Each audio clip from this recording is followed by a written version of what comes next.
Good morning, good afternoon, good evening, and welcome back to the podcast. I hope you're doing really, really well. I am going to be doing a simple Q&A actually today, based on a lot of the stuff I got from my check-ins. So basically, each week during my check-ins, I have like a series of questions that ask lots of different things, like what was your biggest success this week? What do you need to do to ensure success next week? What were your biggest struggles/barriers? And then basically from that, I either ask the client for further clarification, or I actually just take that question and actually like to make it into something to do with the podcast or into content. And that's usually how I get a lot of my ideas. So what I've done is taken five of the questions that have kind of happened, especially related to this kind of summer period, and I'm going to use these to basically walk you through kind of like things that you might be relating to. So I'm going to list the five questions in the show notes. So if you want to skip to a specific section, you can. But if you don't, if you're not too fast, just keep watching. Hopefully it won't be more than half an hour long. Hopefully. So the first one. What do I do when I completely fall off track? I can't read that while I'm looking at the camera. That's quite a fucking hard skill to do. And this is a very, very, very important one right now. Like when you think about what I do when I completely fall off track. Right now, I could easily name at least half my clients who have felt this way because summer's hit, kids are off school. We're about 4 weeks in, probably if you're in Northern Ireland, 3 to 4 weeks in at this point. We've got another 4 to 5 weeks to go potentially. So we're in about that. It feels like a fucking eternity, probably even for me, to be fair. I can imagine what other parents were like when they've got all their other kids as well. So what do you do when you completely fall off track? This might sound harsh, but the first thing to do is actually to stop making it be bigger than it is. You didn't fall off anything. Like there's nothing to fall off of, right? You haven't become a failure because you fell off. You're just a human being at the end of the day, right? And I know that might be downplaying it a wee bit, but it's not, because just because something didn't go right, just because something didn't go perfect or didn't go the way you wanted, doesn't mean it wasn't right. It doesn't mean you failed. It just means you have to pivot and do something different. One of the biggest things I've learned in my life, like I said, I've had quite a challenging life growing up and stuff like that. If I gave up with anything went wrong, I wouldn't be here today. I wouldn't even be alive today, to be fair. That's as putting it as blunt as it is. I wouldn't be alive today if I gave up every time something went wrong. All I could do was pivot and make the best with what was in front of me. Right. I plan to do that, but that's changed. You need to change your opinion and your thoughts and now make a different angle. You're going to walk this way. You're now going to go down a different path. You're following a different route now.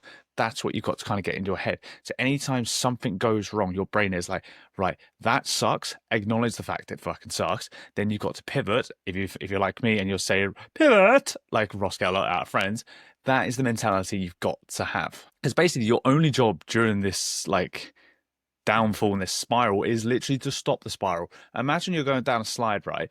And you're going down and it's getting faster and it's getting faster and faster. Your job is just to slam the brakes on. You might not stop yourself falling, but you can slow yourself down.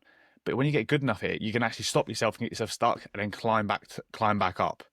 Just imagine, let's really finish this analogy off. Imagine there's a load of spikes at the bottom of the slide and you were sliding down and you knew you were going to hit it. Your job is to slow yourself down and your job is to make sure you get back to the top. Over time, you get better at stopping yourself quicker, stopping the spiral quicker, and stopping yourself starting again on Monday. Oh, I got to Wednesday and I've missed out on something. Now I might as well just let go for the rest of the week, or I missed a session this week. Oh, fuck, I've already ruined this week. You've seen all the TikToks on it where someone cracks an egg and they miss it and then they throw 4 more eggs on the counter, or they're drinking their cup of coffee and they get a little bit on their shirt, so they throw the whole coffee on themselves. It's this mentality. Your job is to stop it. So one thing I like to get clients to do is what I call a low bar win. Bring the barrier to success down. Okay, if you're tracking everything every single day of the week, what can you do to make that barrier lower? Okay, so to make it easy to get over that hurdle. One example I like to do, just track dinner. Most people's breakfasts don't really change that massively, or they tend to be very light or very low in calories. Occasionally you go out for a wee bit of a treat of a breakfast, but most people's breakfasts don't tend to be that substantial outside of their planned meals. Track your dinner. Most people's dinner, even when they have an average dinner, when they throw together stuff out the freezer, they still get a solid protein source in there. They still get some carbs in there. Still get some color in there. Most people's dinners are better than they think. Okay, it just needs tweaking on portion sizes and what to prioritize on the plate. So just track dinner, just for that week. Just track dinner. And you'll be like, what's the fucking point? The point is you're controlling something. Rather than letting the whole fucking thing go into waste, you're bringing it down. You're controlling something. Damage limitations, basically. And you're stopping that spiral slowly. Because the next time what you might be able to do when you get better at doing this, you're like, right, go back to a normal breakfast that I have every single day. Just have that. Don't think about it. Don't track it. Just have that same breakfast. Just because I didn't track it doesn't mean I didn't have it. Go to do that. And then you're also tracking your dinner. And then before you know it, you're doing more than you realize to stop the spiral. So that's 2 examples. Another popular example I give for people who are like, because everyone's still tied in this 10,000 steps rule, right? It's bullshit. It was a marketing term. It's not actually that big a deal. Research has shown between 6 and 7K is the minimum steps you need to actually get the maximum health benefits, right? So after 6, 7K, it's just burning a few extra calories here and there. And even then, it's not that massive. One thing I like to say to my clients is a 10-minute walk any time of the day. But if you want to be really fancy about it, after you've had dinner, quickly go for a 10-minute walk around the block or jump on the walking pad for 10 minutes. You'd be surprised, one, at how better you feel in terms of your energy, so you don't get the energy slump. Two, you digest it better. And three, you'll just feel physically better afterwards because you're like, oh, I've actually done that. And because it's tied to your dinner, you're like, dinner, walk, then you might be more active to go do the dishes. You might be more active to go do the kids run round the school clubs. It's bedded into another habit that makes it easy to do. You don't need to overhaul anything. You don't need to restart anything. You just need to get back to the next available step. So if you fell off at lunchtime on a Wednesday afternoon, take control again at Wednesday dinner time or at Thursday breakfast time. It doesn't matter when. Just make one action, low entry, easy to give you a win, easy to boost that motivation. So I've just talked about them, one that's kind of like what happens when you actually fall off track. Now let's talk about one that actually tends to knock people off the fucking track in the first place. And it is, what do you do and how do you stay consistent with food when you're busy? So couple of different angles to this, right? If you've calorie tracked before, substantially, I mean, so several months, and you've worked with a coach and stuff like that, and you're currently calorie tracking now, right? The odds are you do not need to calorie track, because in that calorie tracking, outside of dinner, your breakfast and your lunch, you'll probably have 2 to 3 meals at your breakfast and lunch that you just kind of cycle between, and they're roughly between 300 to 500 calories, 20 to 40 grams of protein, kind of the same every single day. Your dinner as a whole is probably similar as well. Most people have 5 to 10 dinners that they like to rotate and stuff like that in the household. Fuck me. How many times did you have shepherd's pie, spaghetti bolognese, chili con carne? Like those repeated, right? You know, if you've tracked them before, roughly the estimate of calories. So if you stick to a simple food structure of, right, 3 meals, 1 snack, something as simple as that, just selecting meals that you commonly eat, you will control this with when you're busy. So you don't have to track it again. Just because it's not tracked doesn't mean you haven't done anything well. I'm going to get back to that point over and over and over again. I used to call this the have a Yorkie a day meal plan, basically because one of my clients used to always want to have a Yorkie every day as his snack. And as long as he could have that, it made it easier for him to stick to his meals. His breakfast was the same. His lunch was very similar. It was just a sandwich with a bit of filling and a bit of like fruit and stuff on the side. And then his dinner was basically whatever was made from at home that day when he came home from work. And again, it typically cycled 5 to 10 different meals, if even that. So if you've calorie tracked it before, you know roughly what it is. So it's about giving yourself a structure that you can lean into when you don't have the control of tracking the calories. You can still lose the weight, eat your protein targets, keep your calories in check by using this kind of strategy. And yes, some days you might be hungrier. That's fine. The job of being, when you're busy and you're trying to control your food when you're busy, is not to be perfect. It's not to track your calories and be like, oh, I can eat a few more calories even though I'm a bit hungry. It's not to do that. It's just to keep you consistently working towards the goal without falling off like we just discussed before. It's keeping that bike ticking along, all right? You sometimes are walking when you're doing fat loss. You sometimes are sprinting. Sprinting is that 4-week tone up before you go on holiday. Walking is just the everyday meandering when life's busy and you're doing what you need to keep yourself going. But you're still moving. You might not get there as quickly, but you can do it for longer. Whereas when you're sprinting, you can only do it for a short period of time, but you get to the target quicker. This is kind of the mentality. That sprint, fast progress, weight loss kind of like mentality, that's for short, sharp periods, for 2 to 4 weeks, maybe up to a maximum of 6 weeks. But that every day, living your life when you're busy, you've got kids, you've got family, you've got work, you've got mental problems, you've got family problems, you've got all these other stuff coming in there. That is what you need to be focusing on. So another couple of strategies that you can do when you're busy. I like the idea of pre-logging a snack. So if you don't use the eat Yorkie a day idea, I like the idea of pre-logging a snack because your snack tends to be your most like indulgent thing. So it tends to be the thing you enjoy the most. It tends to be not eaten for the purpose of nutrition, as in like, you know, hitting a target or something like that. Use your snack to enjoy it. Whether it is Yorkie, I used to have a Crunchie when I used to try and cut weight for my kickboxing. Whether it is some biscuits in the evening, whether it is a wee pudding, whatever it is, plan that snack in. Because again, the major meals throughout your day are far easier to change and plan in than it is for that snack. Other simple strategies, again, to kind of eat better when you're busy and stay more consistent with food if you want to keep your kind of calories on track. Use ready meals, because there are some ready meals these days, and it doesn't even have to be those fit food companies or anything like that. Those companies are brilliant because they're designed to be like obviously higher protein and lower in calorie, right? They can be small in size sometimes. So what I tend to do is whenever I buy a ready meal, whether it be just simple chicken arrabbiata from Tesco's, I love that one. It's about 400 or 500 calories for about 30 grams of protein. I then buy a side salad or something like that, or I cook some frozen broccoli, or I add vegetables onto the side of it because they tend to be low in vegetable content. But pick a ready meal, have something easy, have a handful of them in your freezer, have a handful of them in your fridge. So when you're absolutely flying around the house, again, easy breakfast, easy lunch, then you can just grab a ready meal, boom, off you go. Take 10 minutes in the week to prep 5 days worth of breakfast, right? Again, all of these high protein cheesecakes and overnight oats and stuff like that, they're fantastic. Do them if you want to, because again, I have them for when I'm busier. Whereas when I'm in the house, I like to make some protein pancakes because I've got more time, or I like to make my oats because I've got more time. But when I'm running around the house, that little protein cheesecake thing that I have that's 350 calories and over 30 grams of protein, that is perfect. No need to think. Get straight out of bed, whack it into me in less than 2 minutes with my morning coffee, and I'm set for the day already. And then if you want extra bonus tips on that, I front load my protein, so I'll have a protein shake on top of that. So before I've even got out the door in the morning, I'm at 50 to 60 grams of protein before I've even got out the door in the morning. Really simple tip to keep yourself consistent when you're busy. The long and short of this, try to remove the majority of your decisions. The more decisions you have to make, the more energy you're wasting. How many times do you have to answer every single question your kids answer? It's like, what should I wear today? Where are we going? What are we doing? I am bored shitless of that question already. So you need to take that constant questioning out of your life, because the more decisions you have to make, the more like you are going to flag. There was a really famous experiment done years ago where they basically had someone selling, I think it was 2 jams, right, versus 20 jams. And people would walk up to both stalls, right? On the day where they had 20 jams, there were people really interested by all the flavors. But because there were so many flavors, people were too overwhelmed to buy just anything. Whereas when you had 2, they'd go up to the store, because there was less choice to make, they were more likely to make a purchase. Same thing here. You're more likely to take an action when there's less choice and less breadth to think of. So use ready meals, repeat your meals, plan common meals that you have every single day for breakfast that you can kind of eat on repeat. Use the variety of stuff like dinners to help you kind of be less bored, and use things like planning like snacks, again, what you can have in that order. Again, snack wise, it can be anything you want. If we're talking about higher protein snacks now, so you've got protein yogurts these days. You've got like those chicken fridge raider thingies. You've got little packs of like bacon strips and chicken and pepperoni, all those sorts of things you can eat nowadays.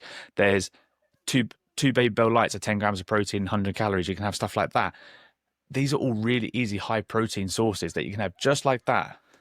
And they don't often have high protein label on them because they're fucking high in protein already. Most things labeled high protein typically aren't actually that high in protein. They're only doing that to make it seem like it is. So moving away now from being busy, now let's kind of talk about another feeling. Let's talk about feeling guilty.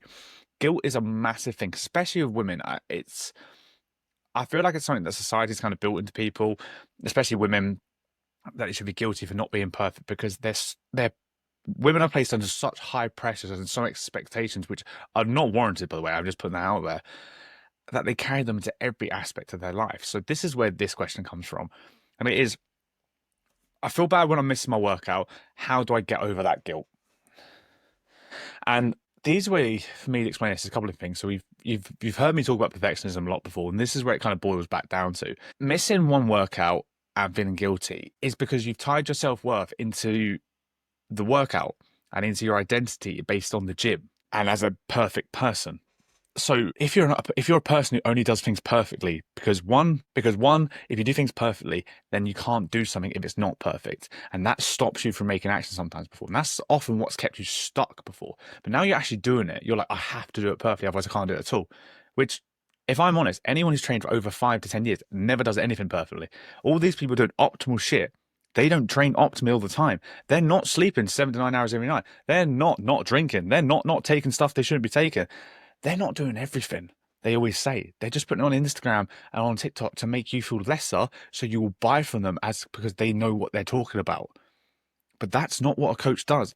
I'm not here to judge you. Your life is your life. I can't put myself in your shoes exactly. I can empathize and understand you, and I can help you solve that problem you have. But I'm not better than you because I can go to the gym when I'm busy. No, I'm not. I make it work with my life. I've had periods of my life where I can go to the gym 5 days a week. I've had periods of my life where I can do it once a week. That's how it works. It's the same with you when you miss a workout. People who, again, tie the gym to their identity are ones who are going to crash headfirst into a brick wall at one point. And you see again this a lot on Instagram. The gym is my life. The gym is everything to me. People can love the gym. People can use it to help with mental health struggles. People can use it to help regulate themselves and feel better. Absolutely. But you are not that person in the gym. You are not that person in the gym in the rest of the world. You are you. You are bigger than that. You are better than that. You are more complete than that. The gym does not define you as a person. Therefore, when you do not go to the gym one day, you are not a failure. You're a fucking human being. And I've been in this very position before where I tied my entire identity to exercise, fitness, nutrition, because as a coach, I felt pressured to do that. And I felt pressured that if I didn't live and breathe it, that I was being a hypocrite and I was false and I was lying and I didn't want it enough and I wasn't hustling and I wasn't all those pressures. And it drove me to some really dark places because if you know a bit about my story, I had to leave my dream job of being an SC coach in Sport Scotland, which meant I worked in the Olympic and Paralympic system. And I had to leave at the time, not through my own choice, but the situation at the time I had to leave. And my entire identity was 4 to 5 years of me working towards that job, putting myself through hell for uni, for an undergrad, a master's, sacrificing my mental health to get that job. And I got that job and then I had to leave. And I felt like a part of my soul, or nearly my entire soul, was ripped out of my body because I tied everything I'd done to who I was as a coach. I was a coach and that's all I was. Forgetting that outside of it, I was the person who I was before I was a coach, and I will be that person who I was before after I'm done coaching. So I'm Callum before and after coaching. I'm Callum now in my coaching. And what I mean by that is, so I'm Callum. I'm autistic and ADHD. I have these things. I have these quirky traits. I have these daily struggles. But it also makes me fun. It also makes me quite comical. It also makes me quite clumsy, but it also makes me quite deeply caring. It makes me extremely passionate about certain subjects that I can tell you every single fact inside and out. Whether it be Greek mythology, whether it be Slipknot, whether it be space, I'm deeply interested in topics. And again, who am I? I used to be an athlete. I no longer am. I'm now a coach, but I'm now a coach of women because I care that deeply about helping women who have been struggling for so long because I want them not to struggle anymore. Because I've come from a place in my life where I used to struggle and I don't want women to be in that place before. That is me. That is who I am. I am not a coach. Being a coach does not define me, much like the gym does not define you as a human being. I bet you're a mum on the other side of this. I bet you're a family member, you're a caregiver, you're a sister, a brother, an uncle, an auntie. You're someone who maybe goes and enjoys for walks. You're a foodie, you're a coffee lover, you like your tea, you like traveling. You're all these things that are not the gym. And I think that's always forgotten when people miss a workout. And it sounds like it's gone really deep, and it has. But when you miss one workout, you are not a failure. So if I take it away from the personal side of things now, let me be a little science bitch about this now. If I told you this, and I tell every client this, when they go away on holiday, you do not lose your strength till 4 weeks without training has happened. 28 days, plus or minus 5 days either side. So it can be like 26, 23 days, or as high as 33 days. Okay. That is how long it takes to continuously not exercise and lose strength. So you can miss a handful of workouts and still maintain your strength. You might feel unfit for the first session, you come back, that's fine. That quickly passes. Remember when you first started lifting, how hard it felt then? And then those first few sessions, how quickly strong you get? The more you've trained, the quicker you can regain your strength, the quicker you can regain your former body shape. It's something we've learned in science now. There is a thing called muscle memory. Your body is able to retrain much quicker than it did the first time round. So that will also help you if you do fall off for a week or two. Some people do just fall off for a week. That's fine. The amount of times with clients where they miss one workout for me and they're like, Callum, do you know, I'm just going to miss the gym this week. That is fine. They made a choice to. And I know that 1 week, they'll come back next week even better. And sometimes that's all they need. Someone to care, understand, and actually help them feel supported so they can go and make that choice and then action that choice later on. So the next time you miss out on one, just zoom out a wee bit, step back, take a second, take a breath, right? Look at the bigger picture. How much have you done before this one missed workout? Loads of workouts and loads of apps these days have all these sort of things like your current streak, your best streaks, how many days you've done this month, how many days you've done this year, all that sort of stuff. Look back at that stuff. Look at all the weight you've lost. Look at the inches you've lost. Look at the clothes changes you had. Look how fucking brilliant you feel now compared to what you did 3 months ago. That one workout missed, Changes none of that. You are still all of that beforehand. Right, I'm going to finish on this last one here. So we'll do 5. I'm going to do 4 actually. So this last one, do I need to track everything to lose weight? And again, this can kind of link into being busy sort of deal. But the real answer to that is no, you don't need to track everything. You just need to be aware, and that's all we're trying to do. So with calorie tracking, the reason I calorie track early on, and again, some people it's only tracking 4 weeks, some people it's tracking for 12 weeks, right? It's awareness, right? It's skill building. It's making you aware what's on your plate, and that's it. Once you've got the awareness, you don't actually need to track, but I would still encourage you to track some parts of it to give you some structure, so it's not just free willing. Once you've tracked a long enough time, you learn how not to track. And again, I teach people how to do that, by the way. That's one of the things I actually teach because I've learned to do it myself. I don't track my food ever anymore unless I really want to for a specific reason, right? If I want to put weight on, that's the time I tend to track because I need to eat more to do that. But like right now, I've trimmed down a fair bit. And that's been deliberate. I've just made deliberate changes to my food, the volumes of food I eat, the types of food I eat, that sort of thing. Like I'm eating less bread. Doesn't mean bread's bad for you. It's just bread for me. It was easy, quick, and I can eat lots of it quickly to put weight on, right? Now for lunch, I'm having 1 slice of toast. I'm having eggs, lots of veggies on my plate and stuff like that instead. Simple changes, right? But you learn to do that instead. So tracking is probably the best and most accurate way of making changes and losing weight. But there is again, that's the pinnacle of the pyramid, right? Scale your way back down. There are easier things down lower, like so. Or you can think of it as a spectrum. Here's your best end at 10 out of 10, where you put all the effort in, but it's the most of maximum reward. And then vice versa, 1 out of 10 down here, where you're putting less effort in, and it's the result, the results are slower. That's the one thing. The more intense it is, the less time you can do it for, but the quicker the results will happen. Over here, where you're doing less intensity, you can do it for far longer, but the results are a lot slower. So as long as you understand that, it doesn't really matter. Some of the simplest ways I teach people to do stuff like this at first, and different ways to kind of give them different flexibility, is the tracking 1 meal a day. Like I said, like dinner earlier, track just your dinner. You'll see how easy people overeat on rice, pasta, and stuff like that at dinner. Just track your portion sizes of your carbohydrates at your dinner, and then just make sure you've got meats and veggies on your plate, for example. If you've got obviously specific dietary needs, obviously make sure you've got protein in a different way on your plate. I'd say meat because it's usually what most people have. Another way of doing it, if you want a little bit more intensity, but again, you don't want to track everything. Again, I kind of do this with the majority of my clients. Just track protein. Nope, you don't track calories. You just track your protein. So every meal, all you're trying to do is get between 20 and 40 grams of protein. That's it. The rest of the calories on your plate are not accounted for. If you want to take that a step further, protein and calories. I actually don't do anyone anymore that does protein, calories, carbohydrates, and fats. I don't do anything like that. I don't believe it's worthwhile tracking carbohydrates, fats. I think it's pointless. I think it's useless unless you're a bodybuilder or another type of athlete, again, like endurance-based athlete, field-based athlete, because you need to look at those things for carbohydrates more so specifically. Fats as well for a bit of obviously hormone production and stuff like that. But for a general person trying to lose weight, you do not need to be tracking your carbohydrates or fats. It's extra stress for extra worry, extra obsession for no massive gain. And we go further down the scale, Owen. So we go further down the easier end. Portion control. If you look at your plate, I always get people to take photo food diaries, right, when they're first starting. Put the hand from the plate, take a photo of each meal so I can get a reference of roughly what size your hand is, what size everything is on your plate. And it's really simple. You're going to have a palm size of protein. Really simple. Every bit of protein has to be roughly palm size. So a beef burger, a chicken thigh, a chicken breast, at least that amount. If you want to make it a little bit bonus, do 2 of those. You're guaranteed to have more protein that way. A fistful of carbs, so again, a closed handful of carbs. You scoop up a handful of rice, handful of pasta. That is roughly the amount of pasta you'll have. And then again, other things like fats and stuff like that, like avocados and oils and stuff, it's roughly like a thumb's worth. Again, veggies and that you just fire on the plate, but it's less intense, it's less accurate, but it's a way of, again, shaping your meals that if you've got less time or you're more stressed or you just don't want to track for a while, that's fine. Again, it's another skill to learn. So use these as a scale, like I said. So down here, you've got the portion control. Then you've kind of got the tracking 1 meal only. Then you've got the protein tracking only. Then you've got the protein and calories. And then you've got the supine where you track everything. More intense, quicker results. More stressful, you can't do it for as long.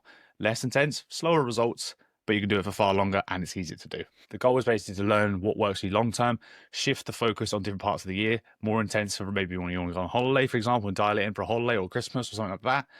Peel it back during other times of the year when you're just existing and living, basically. So there's 4 questions given you there right now. Simply put, I want this to come from even people outside of my coaching world, okay? I get a handful of questions here and there, so I do answer them whenever I can. Sometimes they just blend into podcast episodes, and I just take the title and I make that a question, essentially. But if you do have a question, you've been listening to this, fire it in the comments on Apple, Spotify, YouTube, wherever you watch this. Or if you can't find a way to do that because you're not technically advanced, just drop me a DM on Instagram. It's the easiest way to get hold of me. That's where I respond to all my business related stuff. So for now, hope this guys has helped you, and I'll see you in the next episode.